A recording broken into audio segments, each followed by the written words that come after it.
It's time for Around the Ozarks News, brought to you by the Springfield Greene County Park Board, Thompson Sales, Kitchenland USA, and Smouse Foundation Repair and Waterproofing. Here are your hosts, Ethan and Sarah Foreheads.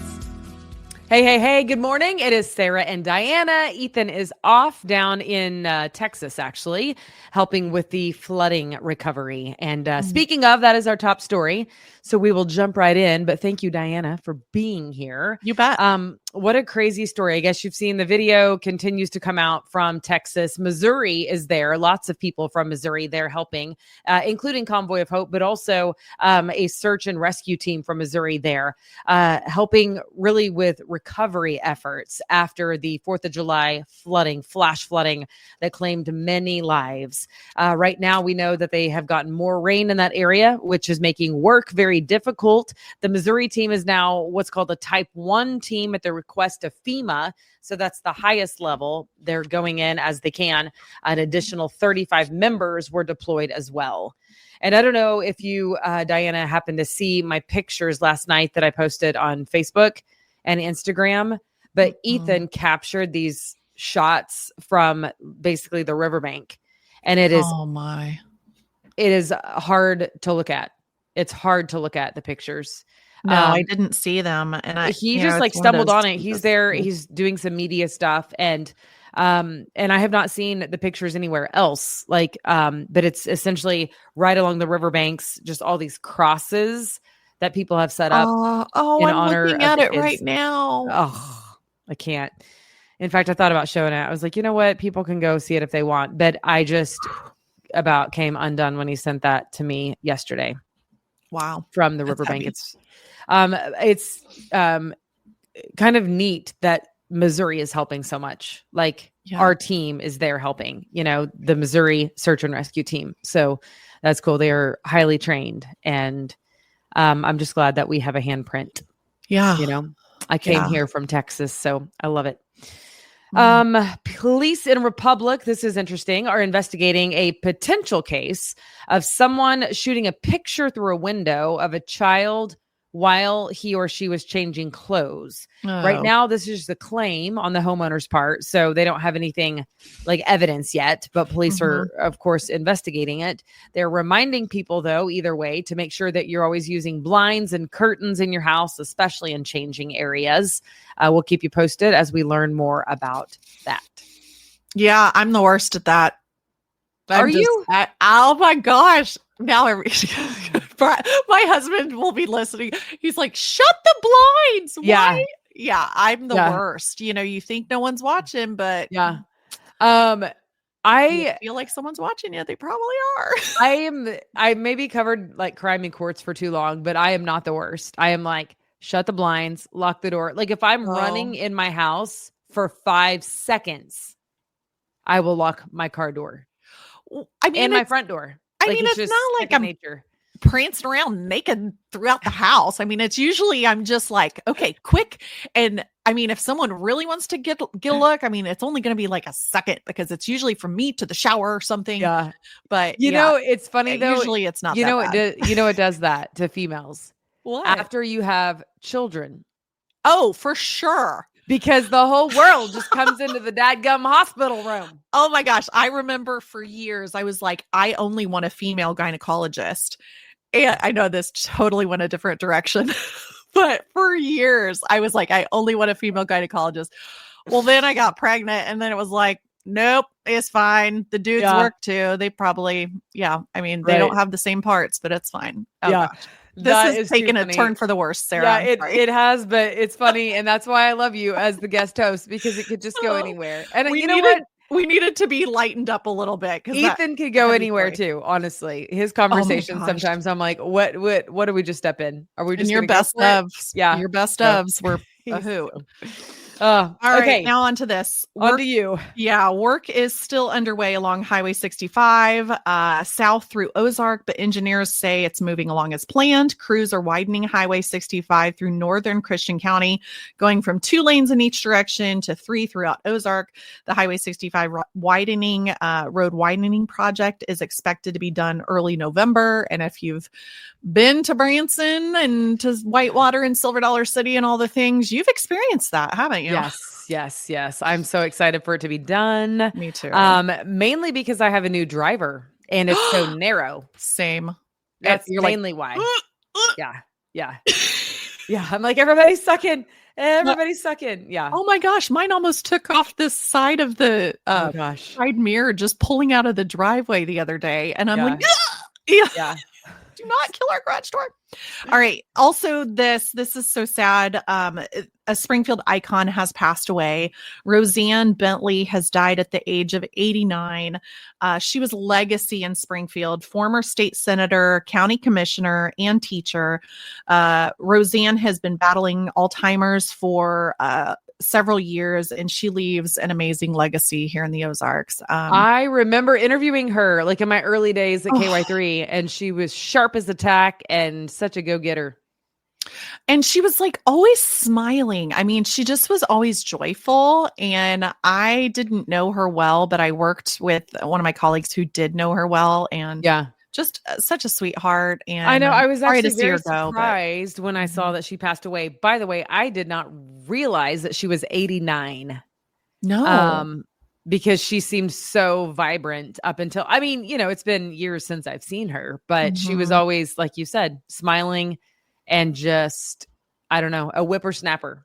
Yeah. She was the definition of a whippersnapper. Like, yep. If you needed something done, you could talk to her. Yeah. So. Well, rest in peace. All right. Yes.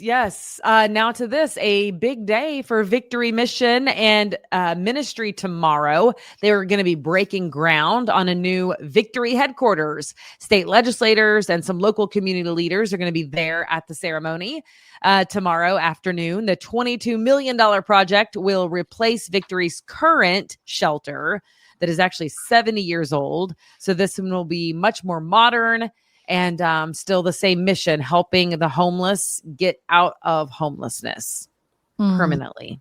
They're great. Amazing. Yeah. By the way, the state of Missouri committed $11 million to that project. So that's really cool. And if you're interested in giving to something that is like changing lives, Victory Mission is still raising money as we speak to complete it. Cool. So cool. Well, listen up, foodies in the house. That's you. La Rue Bistro. I probably butchered that. La Rue, like R-O-U-X. Yeah, I think it's La Rue because it's French. I think La Rue. Yeah. Did I do it? Okay. La Rue. No, I don't speak German. French either, but I did at one time have a stepdad who was French. And I think he would say La Rue. La Rue. I feel like that's what he would say. I don't know. Well, this amazing restaurant, it opens up on Monday. It's a new French style restaurant, as we've obviously given our great impressions to. It's going in on East Commercial Street. La Rue Bistro will serve oysters, eggplant, smothered redfish sandwiches, and a variety of wines and cocktails. And it's also owned by Joe, I know him as Joe, but he goes by, I think, Joseph Gidman, and he also owns Van Gogh and Cafe Cusco on C Street. And he also owns Chai Bomb, where you can buy really great loose leaf teas and spices. A really great guy that understands how restaurants work, and he's traveled all over. And so I'm sure it's going to be amazing. I love Cafe Cusco. Me too. I love it. I don't dislike Van Gogh. But out of the two, I'm going Cafe Cusco every time. Yeah. And I do go to Van Gogh because, you know, my office for a little while was on Commercial Street or right by Commercial Street. Oh, yeah. So I feel like I got to know Commercial Street really well. Yeah. And I'm excited that he's the one. I didn't know that he was the owner. And I was like, oh my gosh, I like all his other places. So I'm sure it's going to be great. That's exciting. And a really great, I feel like, entrepreneur who necessarily, I don't think he went to college. He just did. He traveled and he's like, I'm going to open restaurants. So business people, thank you for doing that. Yes. They blow my mind. You know, you're one. Look at you. You're a small business owner now. Mine was accidental, but maybe because I know, but isn't that sometimes how it happens? And then you figure out that you can do this thing. That's cool. That's true. Okay. This is another story opening in the downtown area, not Commercial Street, but downtown Springfield. You know, the old Price Cutter grocery store that used to be there. in the downtown Springfield area. It closed about 8 years ago, but they're going to be reopening as a new Farm Stop store. So before the end of this month, July, they will be opening Ozarks Farm Stop. They're going to be selling local products through a partnership with Farmers Market of the Ozarks. So local farmers selling their produce, their dairy, their meat, their wares like handmade jewelry and pottery and pastries and you name it, you can find it. They got it. They got it. So that's exciting. That space is a cool location. Probably, I don't know how much foot traffic they would get. So, I mean, it's going to be, they're going to have to really visualize where that is at downtown. It's like south.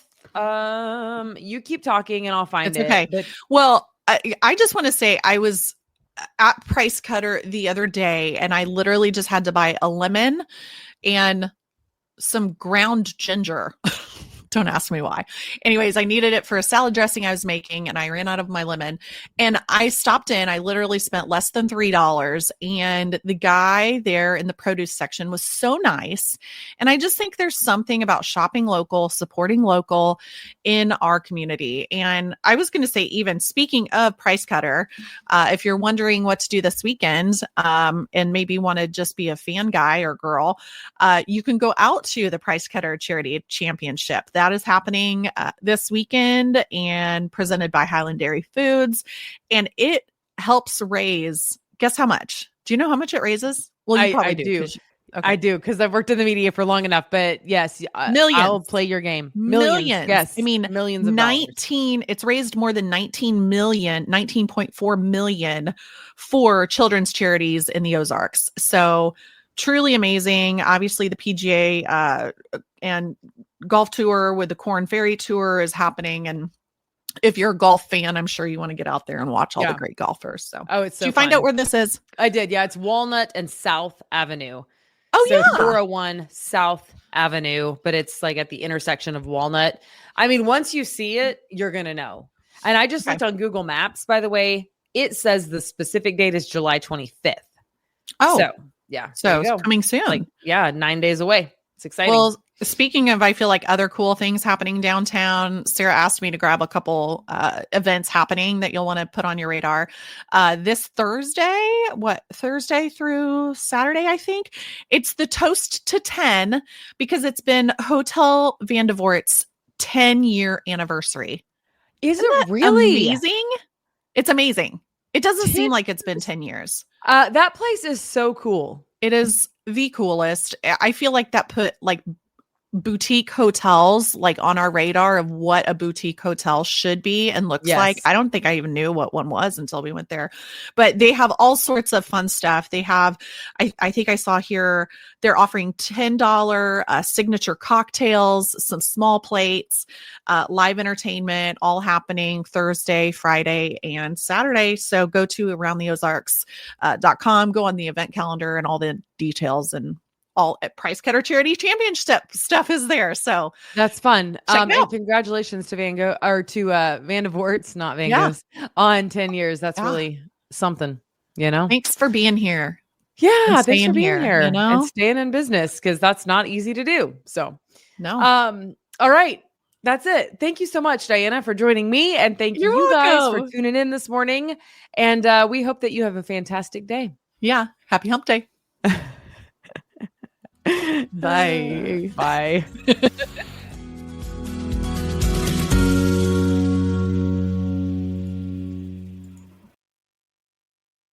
It's time for Around the Ozarks Wake Up Weather, brought to you by Command Family Medicine, Heating and Air Paramedics, and Taylor Grubaugh Chevrolet. Here's your host, meteorologist Abby Dyer. Good morning, everybody. Welcome to your Wednesday. It's July 16th somehow. Doesn't it just feel like it was July 4th a couple days ago? Don't know how we got to the middle of the month, but here we are, and it certainly is feeling like the middle of July. We've got temperatures starting out this morning in the 70s.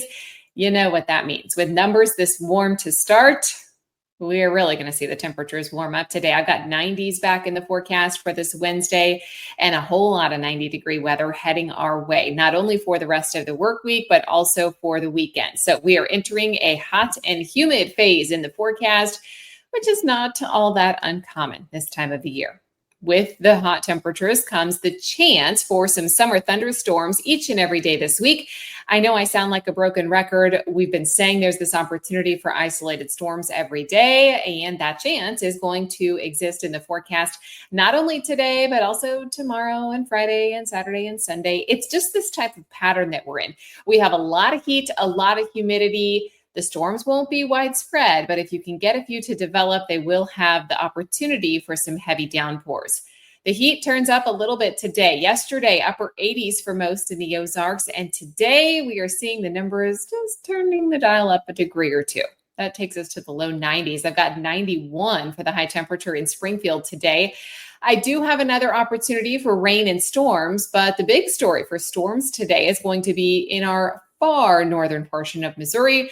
That's where there's going to be some heavy thunderstorm activity. There's severe weather for the Chicago area, much of northern Illinois expecting severe weather today. So thankfully, we're not talking severe weather, but we are talking the opportunity for a few isolated showers and thunderstorms as the days go on. I expect that the rain and storms that we get have the opportunity for the locally heavy downpours and also some thunder and lightning. So while I don't expect severe weather with high winds or hail or tornadic activity, I think we could have some stronger thunderstorms with thunder, lightning, and those locally heavy downpours. So if you're caught outside in one, you just want to make sure you have the opportunity to move indoors and get away from the lightning, of course. Low to mid 90s are in the forecast, not just today, but lasting for the rest of the week. And I think mid 90s will be more common for Saturday and Sunday. If you're already thinking about the weekend, I know I am. We're talking about temperatures that will likely be closer to 95 for the high temps. And that puts the heat index value in the triple digits. So there's some heat, there's some humidity heading our direction. If you're already making your weekend plans, just make sure you factor in some time to cool down. And of course, if you're going to be outside, drink plenty of water, try to find some shade, all those heat safety tips that become very important this time of the year. As we look at the next couple of days, we hold on to this about 40% chance for some isolated showers and thunderstorms each afternoon. High temperatures, of course, if you get underneath one of the storms, your numbers are going to be a little bit cooler, limited to the mid 80s if you get an afternoon thunderstorm, but most will be in the low to mid 90s each and every day. And I'm expecting to hold on to that isolated storm chance through the entire weekend as well. Around the country, I told you about the heavy rain and the flash flooding with severe weather for portions of the Midwest and the northern and central plains. That's not just today, that's really the next few days in the forecast. We also have heavy rain and flash flooding for portions of the mid-Atlantic and the Appalachians today, and an increasing heat threat happening for much of the eastern U.S. through at least midweek. We're kind of on the fringe of that, but we'll have mid-90s ourselves for the weekend, so it's looking like July, really, across the country. Also, all eyes on the Gulf as some tropical development could bring more heavy rain there to come all the way through the weekend. So our friends down on the Gulf Coast, we're talking Louisiana, Mississippi, Florida Panhandle. That's where a whole lot of rain is possible as we head into the weekend forecast. So anybody with a trip coming up, you'll want to keep a close eye on that forecast for the Gulf. All right, it's time for the Around the Ozarks Wake Up Weather Brain Twister trivia question for the day. And I was talking heat safety yesterday. What is the safest way to cool down if you are feeling overheated? Options are A, taking a hot shower to relax, B, drinking ice cold water quickly, C, moving to a shaded or air-conditioned area and sipping cool water, or D, eating spicy food to induce sweating. It is not D, to eating the spicy food to induce sweating. Taking a shower, drinking the cold water, and of course, moving to shade all sound like good options, but the safest way of all those options to cool down is C, moving to a shaded or air-conditioned area and sipping cool water. When your body is overheating, you don't want to do anything that would put it into shock. Hot shower may just make it even more hot, and drinking the ice cold water quickly can actually worsen symptoms and make your body a little confused if it's drinking ice cold water. So sips of cool water, of course, moving to shade, allowing your body temperature to come back down. And if symptoms don't improve within 30 minutes, if sipping the cool water, moving to air conditioning or shade, that's when you want to start looking for some of those symptoms like confusion or dizziness, and then seek medical care if possible. Also, important reminders, of course, remove excess clothing. If you have tight-fitting clothing or heavy clothing, shoes and socks, taking those off can help your body cool down naturally. Also, applying cool water, not ice water, to the skin, especially on the neck and the wrist, can help cool you down quicker as well. You can use a fan.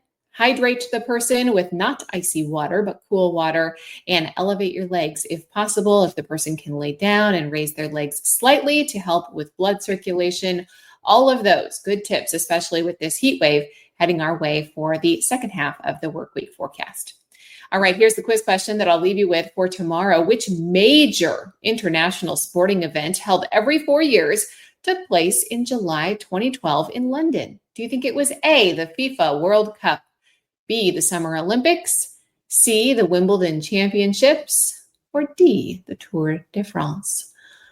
Let me know your guess. You can do that. That's at aroundtheozarks.com. Thank you so much to our sponsors, Command Family Medicine, Heating and Air Paramedics, and Taylor Grubaugh Chevrolet. I sure appreciate you starting your day here with Around the Ozarks Wake Up Weather. And if you're enjoying the podcast, wherever you listen to your podcast, please remember to leave us a review. That helps others find the podcast, so we can all share in the joy of the forecast of the Ozarks. Have a great one. We'll chat again tomorrow morning.